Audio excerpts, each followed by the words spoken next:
But just hiring one here and there and hoping they're gonna change the company culture for you, that is a huge mistake Yeah. and it's always bound to fail.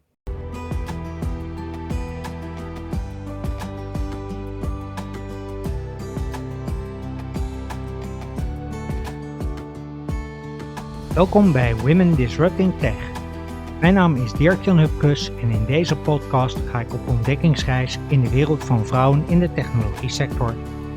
Ik ga in gesprek met vrouwen die in tech werken of oprichter zijn van een tech-startup. Ik ga op zoek naar het antwoord op de vraag hoe zij er wel in geslaagd zijn om succes te hebben. Met andere woorden, hoe zij de technologiesector disrupten. Luister je mee?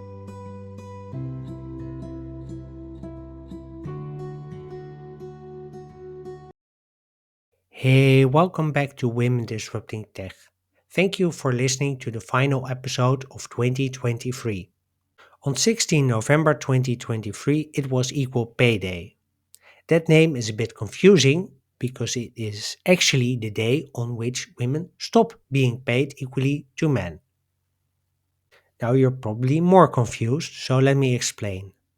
In the Netherlands, women earn 87 cents for every euro a man earns for doing the same work.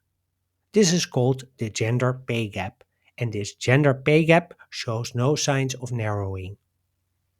In fact, recent data show that in the Netherlands since 2021, women's salaries increased by 9.1%, while in the same period, men's salaries increased by 16.4%. Now, we can complain about this, but that will not close the gender pay gap. So I figured that I should talk to a startup founder who is actually doing something about it. And thanks to Luzanne de Hoepering, I did not have to look very long. Luzanne linked me with Johanna Spiller, and Johanna is the co-founder and CEO of Alyx, spelled Alyx. With Alyx, she retrains highly educated women in tech and gives them the opportunity to make a career switch. So you can call her a true champion of women in tech. In this episode of Women Disrupting Tech, Johanna is our guide as we discover the barriers to equal pay, how a bonus can help solve the gender pay gap, and how Alyx finds the allies they need to employ the women who want to switch to tech. So please welcome to Women Disrupting Tech, Johanna Spiller. Hey, good morning, Johanna. Great to have you. Question I always ask at the start of the podcast is how you got into your current job or your current position. Yeah, good question. It was a complete accident, to be honest. I actually have a marketing background, and even that, when I finished my school, I was on a discovery of what do I want to do, what do I want to study, and the feedback I got from the people around me was, "Well, you talk a lot. Have you thought about marketing?" Uh-huh. So I did. I studied international communication, and I happened to love it. I was really good at it. I enjoyed the fuck.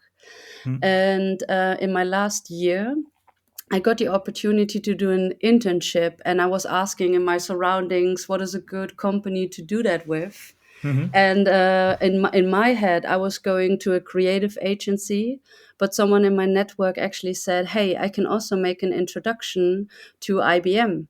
And have you ever thought about going into tech?" And Mhm. I hadn't thought about it. My tech skills went to starting a computer, closing a computer, Uh-huh. but I was intrigued. I mean, of course, I was using technology all day long, so I thought, why not? I went to the interview, got the internship, and pretty quickly I realized that the tech world is exactly where I needed to be. Even though I didn't have a tech background, I really loved the pace of the industry, the innovation in it. You're always behind. And the part of IBM that I was at was with a traineeship. So they had a lot of young people that just came out of university, got trained in tech, and put on a project. So Mhm. it was a very vivid environment also. And while I never became a techie myself, I started to speak tech and to be a connecting point between the business and the tech. Mm-hmm. And I thought it was fabulous, but also I always felt it wasn't my place because I didn't have a tech background. I always felt that I didn't know enough to have an opinion, or that others are so much more knowledgeable about the topic and the work that we were doing, Mm-hmm. that I was very quiet many times, and also led to me leaving the industry at some point because I was so convinced that this was my place to be because I didn't have a tech background, that I left. Did some things in the meantime, Mm-hmm. but met my now co-founder. After IBM, I started a company to help young women to stay in their careers. So actually fixing the thing that I did myself. Yeah. And my co-founder had a company where she retrained people in tech. And we spoke about the tech Ah, industry and women in the tech industry. And she said, well, I would love to do something for women in tech, but I don't know where to find them. And I said, well, I know where to find the women, but I don't know how to train them. uh-huh. And that is Oh, how Alyx came about. So this is how I ended up in my role currently as a co-founder and CEO of Alyx, where we retrain highly educated women in tech and give them the opportunity to make a career switch. okay. Well, that's very cool.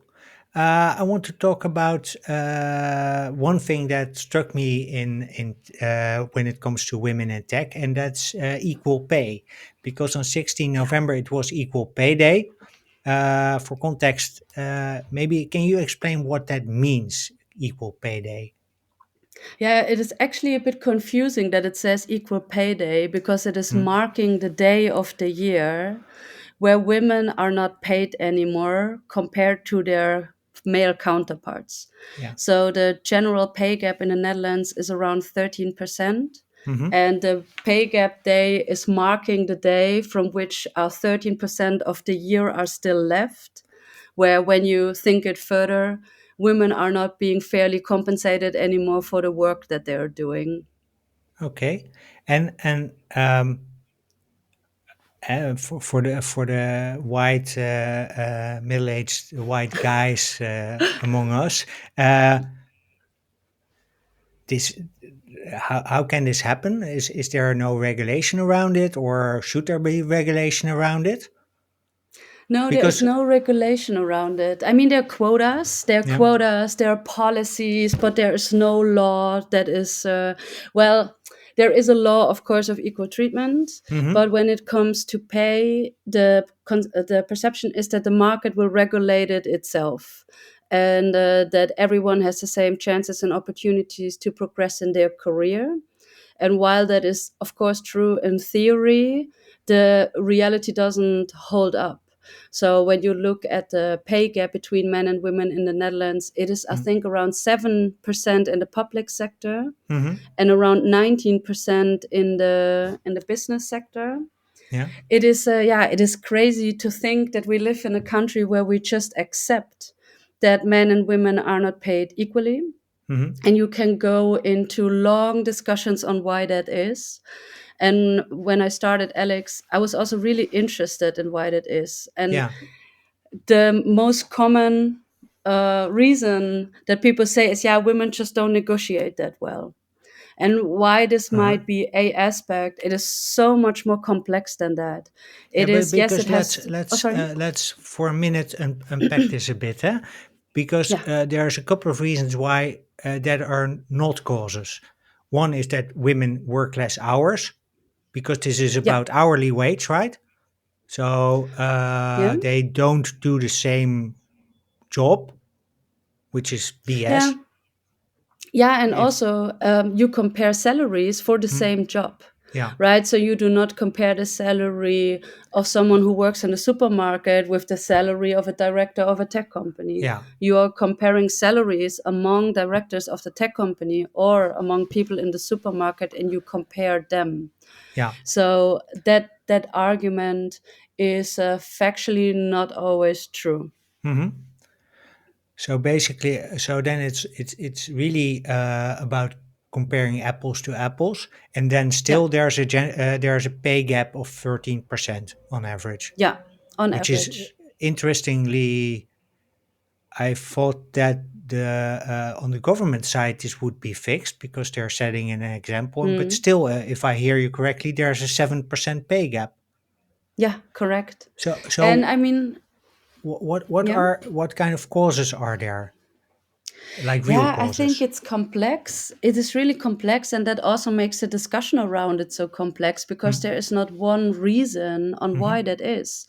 So, yes, it has to do with the individuals that are negotiating about a salary. Mm-hmm. So, in that process, you have to check your biases. And I'm going to be really honest. I was a manager when I still worked in a tech company too, and I also noticed that the women in my team, they were lacking on their salary. Mm-hmm. And I also had to sit down and be really honest with myself that I am assessing them much stricter than the men. And I don't even know why I do it, but it is just a bias. So I never experience in any company that there's a group of people sitting there saying, oh, we're going to make it extra hard for women, we're not going to pay them the same. Mm-hmm. It's a bias that's happening. Then companies do not check their data. Yeah, so they just don't collect data in a good way to actually compare, okay, how are we paying people? And they don't set a KPI, which is crazy because you Mm-hmm. would Yeah. never let your sales team go without KPIs. No. And then lastly, yeah, it's a society that also finds it okay that men and women are not paid equally, and politics as well. There's a new regulation Mm-hmm. that came in place this year, European wide regulation for publicly traded companies, Mm-hmm. that the pay gap cannot be higher. No, that sorry, say again. Um, in publicly traded companies, that they need to do equal pay among men and women, but they Mm-hmm. do allow a 5% error margin.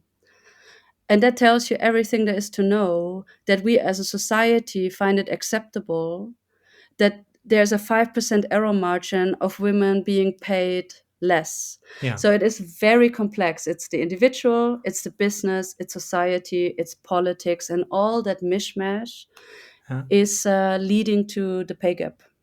so in Iceland, women went on strike actually twice, I think now. Yeah, Even the prime minister went on strike for one day yeah, this year, which I thought fabulous. was like really like, oh, okay, Yeah, she's really setting an example.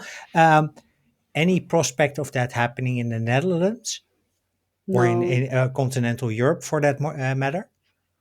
no, no. I'm afraid not. And I don't fully understand also why not. I mean, there is a women's march, right? Hmm. There are voices that are really loud on the issue, but no one is really, yeah, if you so will, leading the revolution, Hmm. right? Like in Iceland, where it has such a support among all the women in the country that there's a collective effort to change it. Hmm. I do not see that happening in the Netherlands anytime soon. And I think that has to do with not all women also believe it's an issue, Hmm. yeah, that they are paid less. Same is true for men. And I think because in the Netherlands it's so complex also on why there is a pay gap, and that also has to do with what you mentioned, that women on average work less hours. Hmm. It's also really hard to pinpoint sometimes where it comes from. And when you don't have clarity on the problem, you don't have clarity on the solution. No, And true. that's why I do not see the revolution starting anytime soon. I would love to see it though, because I think people should be paid equally for equal work. Yeah, I think it's normal. I mean, Yeah, I remember when I started having debates with my one of my coworkers, who actually was a man, about the pay I received versus him, yeah, and for whatever reason he got paid slightly less. So we together went to our manager and say, hey, well, we're basically doing the same job. We're yeah, being each other's backup. So yeah, why are we paid differently? yeah. And And I then think it was fixed, by the way. Um, exactly. but I would expect, is it also a matter of men standing up? Yeah, I and think the saying, "Hey," example. because this is also to the men who are listening. This is also your sister, your niece, your daughter, maybe, or a Yeah. good friend, or your girlfriend. Yeah, and I think this is what we call allyship, Yeah. right? And that's what you did to your colleague Mm, is you helped him. And I think mm, what people don't realize is you do not get less because someone gets more. mm-hmm. So your salary is not going to decrease because you help a colleague negotiate a better salary. And Yeah. I encourage men, that is such an easy way on how you can contribute to closing the gap. Share openly how much money you earn, help someone in the negotiation. And of course, if you have a colleague that is doing equal or is on the equal level in the hierarchy and doing the same work, it's much easier to negotiate a higher salary if you have the information that your colleague who does the same work Mm, earns more. yeah. That is a it sounds simple, True. but it's an extremely impactful thing to do. Yeah. Also, because we tend not to talk about salaries. Yeah. Yeah, and when you start doing that, Huh? you allow people actually to see the gap. We worked with a company in Den Bosch, Uh-huh. and of course, we retrain women in tech. We're all about equality. We are having a pay gap bonus. And she was part of a management team, and she was the only woman. And Mm-hmm. when they started working with us, they wanted to write a blog post about how great they're doing for women.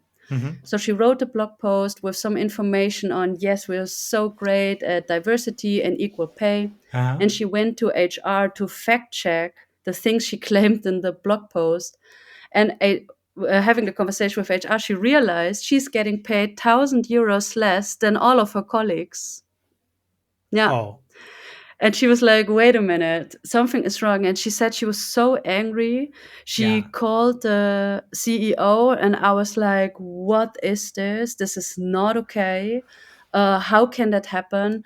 And he didn't have a good answer. He said, like, yeah, I also don't know how this could have happened. What I really think was great though, retroactively, they adjusted her salary. Okay. So she Oh. got it back paid and they leveled it up, but it's goed bedoeld, how you say in Dutch, so Yeah. good intentions. But that it can happen in the first place means you do not have your HR in check. Yeah. And that is something that companies and leaders can do. If you want to know, you have the ability to know and to bring the change. Yeah. It's too easy to say, yeah, but women need to negotiate better. You have the data, you see how much they earn, take the initiative and adjust the salaries Yeah. from your point of view. That's also what we do. Sounds like a good bridge to Alex, Yeah. because as I understand it, what you're doing is promoting women in tech by helping women or retraining women and help them land their dream job. Uh, Out of curiosity, how do you make this a win-win both for the woman? I understand they get the training and they get the bonus, which we'll talk Mhm. about in a minute. But how do you make this a win for the employer? Yeah. Yeah, it's a very simple one. I think diversity, inclusion, and equity is such a present topic. Hmm. All the companies know they have to do something with it, Hmm. and they start recognizing that diverse teams function better Hmm. and that diversity attracts diversity. So when you Yeah. have more women in the team, it is easier to hire more women. And that goes Yeah. actually for all types of diversity. This is not Yeah. only about gender, but because my company is mostly Yeah. about gender, it's a good example. And with the companies having a need to diversify their workforce, they're Hmm. looking for ways of doing it. But Yeah. the market is so tight when it comes to female tech talents. So when Hmm. you look at universities, only 12% of ICT graduates are women. Oh. So it's an Yeah. extremely small pool. Yeah. Everyone is fighting about these 12% women to get them into their company. We hear But stories that they are recruited in the third year of their studies already. But what makes me really curious about that, if the pool is so small, I would expect those women to be overpaid compared to their male counterparts Yeah, that's a because good question. simply because of scarcity. Do you see that happening Yeah. too? Well, I don't have data on it, but I Okay. would be very interested too to see how they are paid. But what's maybe also good to know, on an entry level, the Mm. pay gap is actually not so big. The Ah. pay gap is widening in the course of their career for several Mm-hmm. reasons. Mm-hmm. But entry levels, they're usually paid quite equal. I saw recent data that suggested that the pay gap at the start of someone's career is like 1%. So it's minimal. Yeah. And it's It's. widening because men are promoted quicker, they promote quicker into higher organizations, they switch organizations more easily. Mm-hmm. So I think that's more where it's happening. Ah. Okay. Um, but at the start, if you are a woman and you have an ICT background, you do not have to worry about being hired. No. So the what the companies are looking for is that talent pool, but the talent pool is so small, it's extremely competitive. Mm-hmm. So what we do and what we offer to our partner companies is access to a talent pool that they wouldn't normally have access to. And that is Mm-hmm. women that are highly educated, they're smart, they're hardworking. We retrain them in tech, so we are expanding the talent pool Mm-hmm. by retraining women, and that's very interesting for them. Yeah, and these are women, let's say, who where in their career are they? Is this early on, or is this mid career, or can this Yeah, be that anywhere? Basically. it can be anywhere, but mostly they're between 20 and 35. Mm-hmm. There are some outliers that are a Yeah. little bit older, but that is also something that I notice in our partner companies, and I think where they also need to check their Mm. bias. They're mostly not very interested in women above 40, Oh. because they think they have family obligations, that they're not serious about reschooling. So they're mostly interested in graduates Mm-hmm. or women with like 2, 3, 4 years of experience. So, first or second job, Mm-hmm. because in their head, I think they feel like that they're still more flexible Yeah. mentally to reschool, which is Yeah. not true, by the way. But I think that's the reason why we land in this age group. Okay. Okay. Yeah. The part about not necessarily, I wouldn't call it flexibility, but it's more, I think I understand that you, as if you have a younger employee, it's easier to mold that person into someone who is productive for your organization. So in that sense, Yeah, but you also need to spend a lot of time explaining to them like the very basics of yeah, professionalism, true. right? So yes, you can mold them, but you also need to explain to them that they need to write an email, Yeah. how to set a meeting. And when you have someone with work experience, uh, they're also bringing much more maturity, professionalism, yeah, and true. they're much quicker ready to go and Yeah. ready to work than someone out of university. Yeah. Yeah, that's true. Yeah, That's true too. but Yeah. both is fine. Yeah. At the end, our goal is to get more women into tech and to Mhm. balance the gender ratio to 50-50. Okay. So for us, yeah, if you prefer someone that's 25-year-old, fine. If you're looking for someone that has a bit of work experience, also fine. We believe they equally deserve the Yeah. opportunity to do it. Hmm. And how do you select your the employees that you work with? Yeah, it's an art form. Yeah, Because I was you about to say because attracting the talent is one thing, but getting the right, placing them with the right employers. Yeah, that is actually not so much, but of course, you have the challenge of someone who has no tech background. Mm. You basically need to make a prediction on whether they are able to do the job Mm-hmm. without them having ever done the job. So, when it comes to recruitment, finding women that are interested in going into tech is no issue at all. Mm-hmm. I think even more so right now, young women, they look at the tech industry, they see the opportunities, but they Mm-hmm. don't know where to get started. Mm-hmm. But where the challenge lies is, so you have someone, let's say, that has a finance background. Uh-huh. They did a bachelor in finance. And now we need to find out, clearly they're cognitively able to do the job, so they're Yeah. intelligent enough. Mm-hmm. But will they like the job? Will they have the persistence to do it? Are they Yeah. coachable? Yeah. Are they curious? Are they hardworking? Because these are all predictors on how successful someone is going to be. Uh-huh. And that is where we have a 7-step recruitment process in place. So it's Uh-huh. very extensive, not to make it extra hard for the women to go through it, but we also want to make sure that this is for them, Yeah. because reschooling is extremely hard. It is so much work, and you really need to want it 100% to be able to do it. Yeah. So they come in. First, they have an assessment with our. First, we check their CV, of Mm-hmm. course. So, what is your background? Have you Mm-hmm. done anything in the past that suggests that you have affinity with tech? Uh-huh. Then they have an interview with our recruiter. Then they need to do a brain first assessment. It's Mm-hmm. really interesting. It's an online game that makes a map of your brain, that maps out when you're under pressure, Uh-huh. where does your brain go to? So do Yeah. you become more detail oriented? Are you easy to switch between tasks? So that also gives us an idea. Mm-hmm. Then they need to come to an assessment day. There we put them under, yeah, like high pressure situations where we can see how do they deal with pressure, how do they work in a team, are Mm-hmm. they coachable.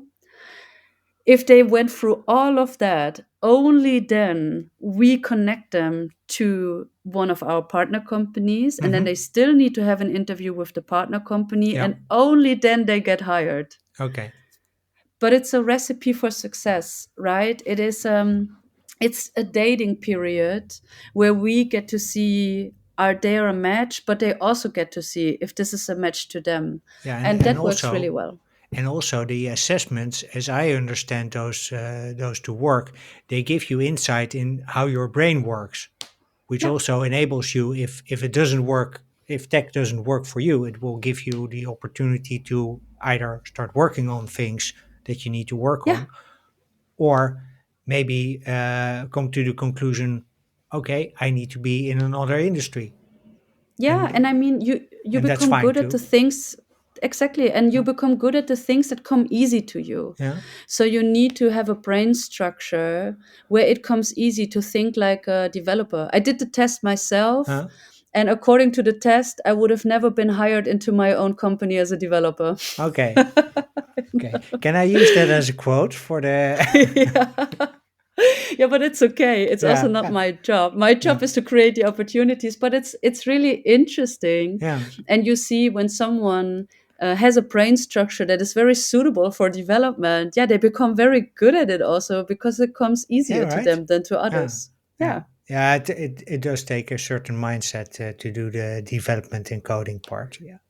But Yeah, and yeah, and sorry, you go how first. do you find the partner companies? Now that is also actually easier than we expected when we started, because there's such a demand for Mm-hmm. women. So basically, when you call up any tech company and ask, "Hey, are you interested in female developers?" They're Mm-hmm. like, "Yes, please. Where are they? We're looking for them. Let's Uh-huh. go." So our partner companies, they come from all different parts. So we Mm-hmm. have government clients, semi-government clients, and commercial clients. Uh-huh. That's important for us because the women that we recruit, it also needs to be a cultural fit. Yeah. And not everyone wants to work in a high pressure commercial environment like Mm-hmm. I was working in with IBM. I loved it. It worked very well for me. Mm-hmm. But there are others that are more on the government side. Yeah. So, and the government and semi government, of course, they have to deal with quotas, Mm-hmm. right? So there it's very easy to start a conversation with them about, well, are you fulfilling your quota? If not, what do you need? What do you want? And Mm-hmm. then start a conversation how we can support. But the incentive for commercial clients to work with us is that they notice, first of all, it's a bad look to not have a diverse team. Mm-hmm. Yeah. And they also feel that the market is responding to that. Yeah. But also, they understand to hire more women, they need more women to start with. So that makes it interesting for them to start working with us. Yeah, also because the pool of men is also finite. Yeah. So if they can't find and besides, I think it's ridiculous to assume that you can scale the only on male employees. No, yeah, absolutely not. So you need the And but I women. mean, I understand it. Yeah, It takes more effort to hire women because there's simply so few in the market. yeah, okay. So if you do traditional recruitment and you post a vacancy, the chance that you get a female applicant is extremely low. So you need to put effort into it. Is that And also that's where because of we is that also because of language? well, it is a aspect, of course. It is because of language, but it's also it's so competitive around female developers. They're Hmm. usually recruited out of a job. It hardly ever happens that they apply for jobs themselves. Oh, so they So don't that's come in why they through don't the get job ad. not a lot. Yeah, Hardly ever happens. Like all the recruiters out there are on the LinkedIn of female developers trying to snatch them from yeah. one company to the other. Uh-huh. Yeah. My girlfriend Yeah. is data scientist and she's Yeah. like bombard, even she's above 40, by the way. Yeah. She's bombarded with requests. Can we please have a chat about job Yeah. XYZ? Yeah, exactly. So being passive in Yeah. diversifying your workforce is not going to get Yeah. you anywhere. It's like wishful thinking, where Yeah. you sit in your office like, "Oh, I wish we would have more women." But if you don't do actively something about it, they're not going to magically appear. Okay. So I want to switch tracks a bit. Mhm. Just as a question, let's say I'm a woman and I'm looking into going into tech. Um, I understand the trajectory that I have if once I come into contact with Alex, but how do I find out for how can I just let's say tease myself or find out for myself what field of tech is suitable for me as a woman? Yeah. Well, if you choose to do that with us, we will help you in that decision. Mm-hmm. So that is also why this entire recruitment and assessment process is to understand, yeah, how your brain works, and we Uh, will make suggestions on: are you more the developer type? Are you more the data type, mm-hmm. infrastructure, or maybe also business analysts, right? So Mm-hmm. that is one. But if you want to start testing it yourself, there are really great websites where you can start coding a little bit, and just figure out: do you love doing it, and do you love doing it not only for a morning, but do you love doing it for 2 weeks? Yeah. That already is a good indication on whether this is a work field that will suit you. Mm-hmm. My advice is go and talk to people, because the perception of what it's like to work in tech is very far away from what it really is. Yeah. I think many people think it's not collaborative, right? This picture of a guy in the basement coding his video game. Mm-hmm. It is an extremely collaborative job. You must be able to work in a team. Yeah. You and that is an aspect that actually very much speaks to women, and the Mm-hmm. coding is just 40% of what you do all day Yeah. long. And realizing that is a good way also to deciding if it's for you. Mm-hmm. And that is good to just talk to developers, talk to data analysts or scientists, and just like, hey, how does a day in your job look like? Sounds And then you just got to do it. yeah. Yeah, you just gotta try. See if Yeah. it's for you, and if it's not, that's okay too, but at least you know. Yeah, and there's so many jobs in tech that don't have to be super technical. Mm-hmm. So that was also my job in IBM. I was never a techie. I was talking with techies about tech. Mm-hmm. So you can be a product owner, a project manager. There are so many roles tech related where it doesn't require for you to have deep tech skills. Mm-hmm. So the tech industry is for everyone. I fully agree. Uh, let's talk about the 13% again. So the Yeah. pay gap. You fix this because you actually offer the women who you hire a 13% bonus. Yeah. Uh, as I understand it, they don't get this in cash, right? No. How does it When work? we Yeah, well, when we started Alex, I was very passionate about this pay gap thing because I think it's outrageous. Uh-huh. I knew I wanted to do something with the pay gap, but I didn't know what and how it adds value. Mm-hmm. And there was a company in the market who gave their employees a bonus based on their performance in a way that they could save that money and Mm-hmm. use it as seed capital if they wanted to start a company. Oh, And I thought, oh, that is really interesting. yeah. When we when we started designing what is now Alex and how Mm-hmm. it works and how we want to work with women, we we just thought we're gonna create a bonus system Mm-hmm. that will benefit women just for the fact that they are women, also just to make a standpoint in the Mm-hmm. market Yeah. and just say it is possible. So we decided to give a pay gap bonus that is not paid out in cash. Mm-hmm. That is a bonus that is paid on top of their salary, but it goes into a fund. It's called the Alyx fund. Mm-hmm. And when they leave us, after they have been reschooled, they have been placed at their partner Mm-hmm. companies, after that year program, they can get access to that fund and they can use that money for ongoing education. And the Ah. idea behind that is that we want to promote the development, the skill development of women far beyond our program. Mm-hmm. And that is our contribution because we felt if we just give them cash, of course, that's really nice and it's a really added value, Mm-hmm. but it is not contributing to our greater mission, Mm-hmm. which is getting women into tech and keeping them in tech. Yeah. So the 13% pay gap bonus is their education budget and they can use it for whatever they want as long as it is connected to education. Yeah. Okay. Well, I think that's a great way to also make sure that people, and especially women, stay in tech because it's one of, I think education is one of the retention tools that companies Yeah. have. So, are there any Yeah. other steps that organizations, let's say I want to start with hiring more women besides coming to you, and having a type of bonus scheme and equal payment preferably, Yeah. and having good education? Are there any other things, any other steps that organizations should take? Now, yeah, I would say that salary benefits and all of these things, they should be a standard. And Mm. if you pay your people well, of course, they're more inclined to stick around than if you Hmm. don't pay them well. So that is Yeah. one.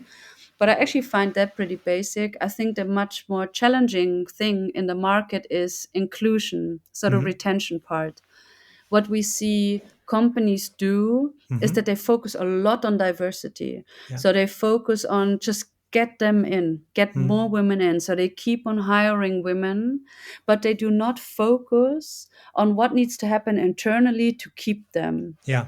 So the culture shift that it demands to be a good workplace for women, that's where it usually goes wrong. Hmm. It's not a problem to get them in, it's a challenge to keep them. Yeah. And I would wish for organizations to be more aware, but also to take appropriate steps to make a cultural shift that is safe and good for women.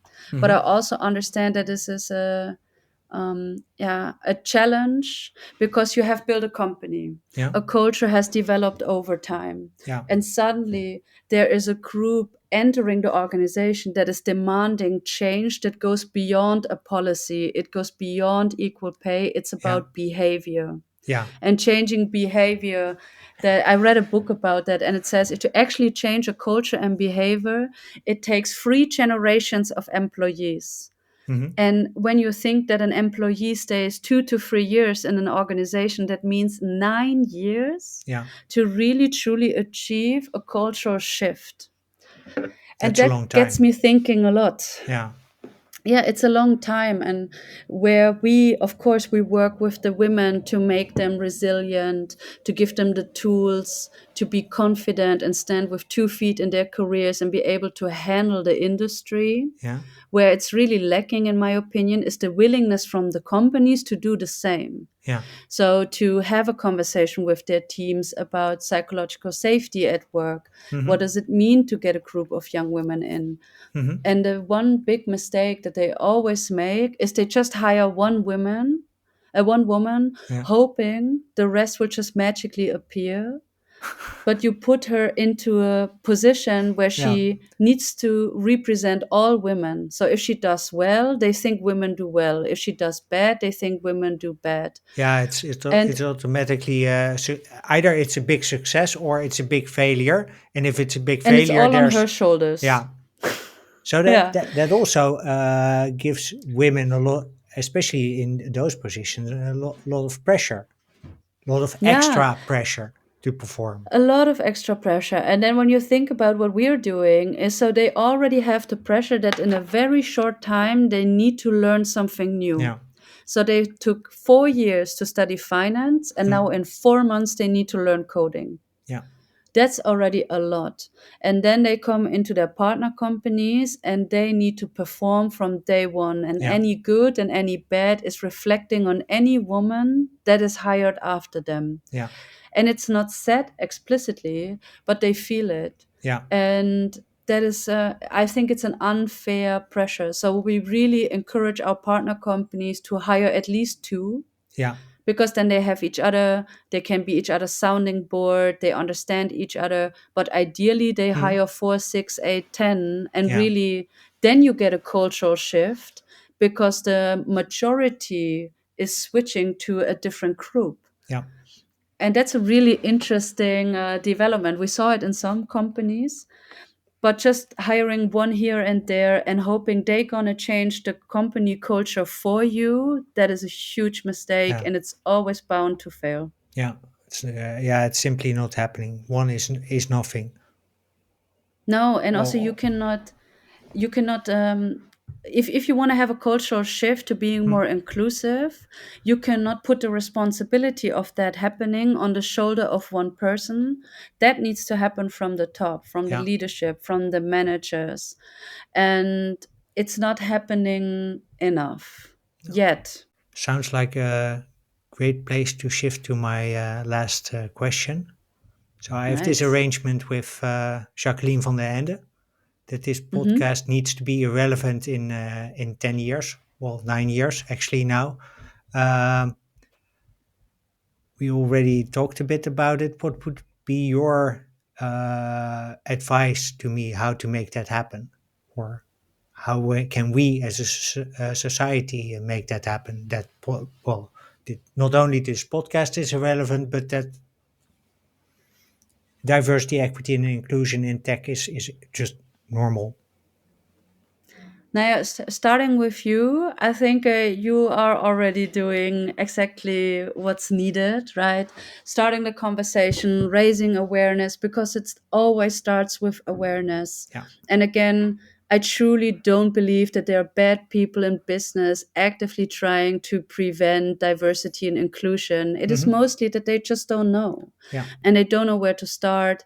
So by this podcast, you give them the opportunity to learn without Mm. having to expose that they don't know. And I think that's extremely valuable.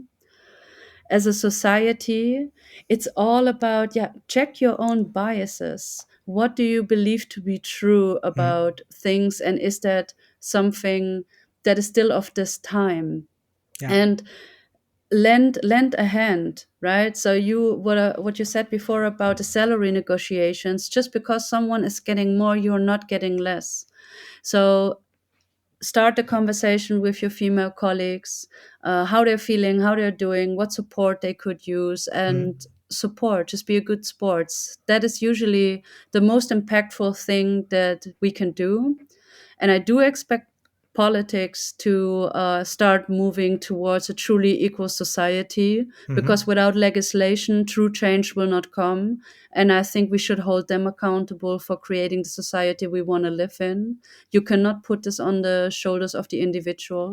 So I would love to see in 10 years that there's a legislation that is actually saying equal pay dot, and not equal pay with 5% error margin Yeah. at the disadvantage of women.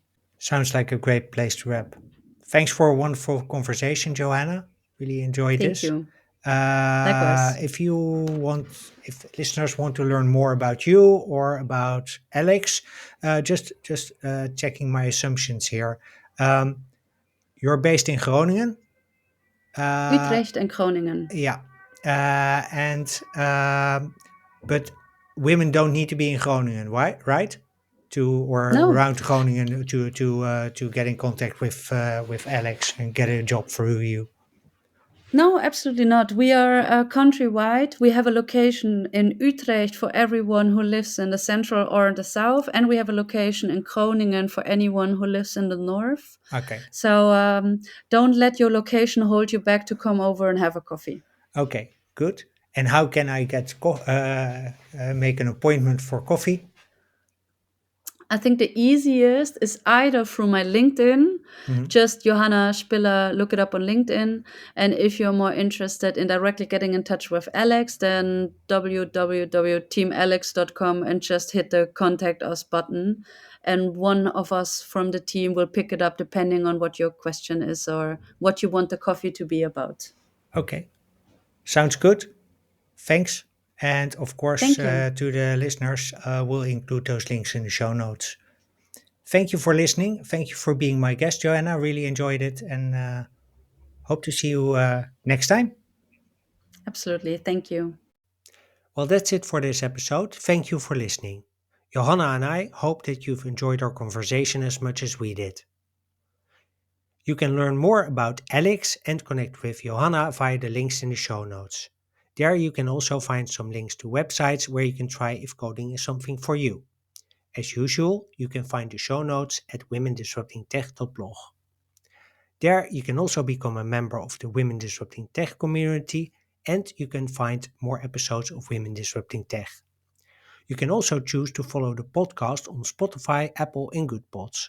If you do, please don't forget to give the show a rating or a review because that way you help other people find the podcast. And if you want to contribute to more diversity in tech, please share the podcast with friends, family, and coworkers because this way you give my guests the platform they need to make this podcast obsolete in 10 years from now. Finally, I want to wish you happy holidays and a very happy, healthy, and inclusive 2024.